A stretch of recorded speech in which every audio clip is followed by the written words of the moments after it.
এমনকি আওয়ামী লীগ বিরোধী অনেক পত্রপত্রিকা লিখছে যে ঢাকায় বসেই সাবের হোসেন চৌধুরী, শিরিন শারমিন চৌধুরীরা নাকি বিভিন্ন কূটনীতিকদের সঙ্গে আলাপ আলোচনা অত্যন্ত জোরদার করেছেন তারেক রহমান ক্ষমতায় আসার পর থেকে।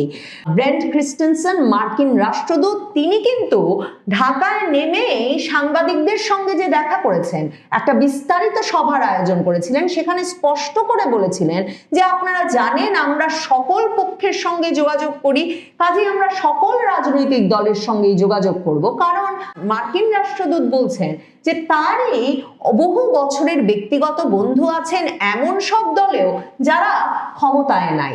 কাজেই তখনও বুঝতে অসুবিধা হয় নাই যে মার্কিন রাষ্ট্রদূত ব্রেন্ট ক্রিস্টেনসেন কোন দলের দিকে ইঙ্গিত করছেন, এটা জানিয়ে যে তারা সব পক্ষের সঙ্গেই যোগাযোগ রাখছেন।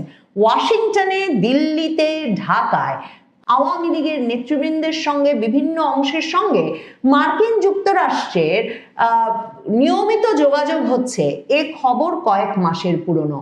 পল কাপুর, অজিত দোভাল ইন্দো প্রশান্ত মহাসাগরীয় অঞ্চলের স্বার্থ রক্ষায়, বাংলাদেশে মৌলবাদের প্রভাব কমিয়ে আনতে, বাংলাদেশের রাজনীতিতে আওয়ামী লীগকে ফেরাতে সক্রিয় ভূমিকা রেখে চলেছেন।